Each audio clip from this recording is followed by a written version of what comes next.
വന്ദേമാതരം ചൊല്ലുന്നത് സംബന്ധിച്ച വിവാദത്തിൽ നിലപാട് വ്യക്തമാക്കാതെ സംസ്ഥാന സർക്കാർ. ചീഫ് സെക്രട്ടറി ഇറക്കിയ ഉത്തരവ് പിൻവലിക്കാത്ത സാഹചര്യത്തിൽ സംസ്ഥാനത്തെ സ്കൂളുകളിലും ആശയക്കുഴപ്പം തുടരുകയാണ്. നാളെ സ്വാതന്ത്ര്യദിനത്തിൽ എന്ത് ചെയ്യണമെന്നതാണ് സ്കൂളുകളുടെ ആശങ്ക.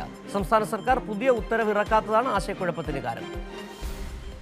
ചീഫ് സെക്രട്ടറി ഇറക്കിയ ഉത്തരവ് പ്രകാരം കേന്ദ്ര നിർദ്ദേശത്തിന്റെ അടിസ്ഥാനത്തിൽ വന്ദേമാതരം പൂർണ്ണമായും ചൊല്ലാനുള്ള നിർദ്ദേശമാണ് തദ്ദേശ വകുപ്പിനും പൊതുവിദ്യാഭ്യാസ വകുപ്പിനും നൽകിയത്.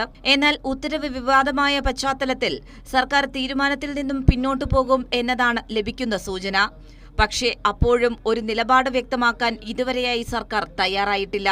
ചീഫ് സെക്രട്ടറി ഇറക്കിയ ഉത്തരവ് പിൻവലിക്കാനോ പുതിയ ഉത്തരവ് പുറത്തിറക്കാനോ ഇതുവരെ സർക്കാർ തയ്യാറായിട്ടില്ല.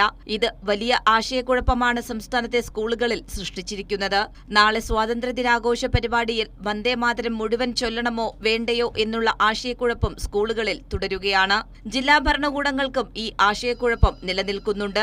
സർക്കാർ ഇതിൽ വ്യക്തത വരുത്തി പുതിയ ഉത്തരവ് അടിയന്തരമായി ഇറക്കണം എന്നതാണ് സ്കൂളുകളുടെയും ജില്ലാ ഭരണകൂടങ്ങളുടെയും ആവശ്യം. പൊതുവിദ്യാഭ്യാസ വകുപ്പിനും ഇത് സംബന്ധിച്ചുള്ള ആശയക്കുഴപ്പം നീക്കാൻ ഇതുവരെ സാധിച്ചിട്ടില്ല. വിവാദ ഭാഗങ്ങൾ ഉൾപ്പെടെ വന്ദേമാതരം നാളെ എവിടെയെങ്കിലും ചൊല്ലുകയാണെങ്കിൽ വലിയ പ്രതിഷേധങ്ങൾക്ക് കൂടിയാകും അത് വഴിവെക്കുക. ഈ സാഹചര്യത്തിലാണ് തദ്ദേശ വകുപ്പും പൊതുവിദ്യാഭ്യാസ വകുപ്പും മുഖ്യമന്ത്രിയോട് ഇതിൽ വ്യക്തത കൂടി ആവശ്യപ്പെട്ടിരിക്കുന്നത്.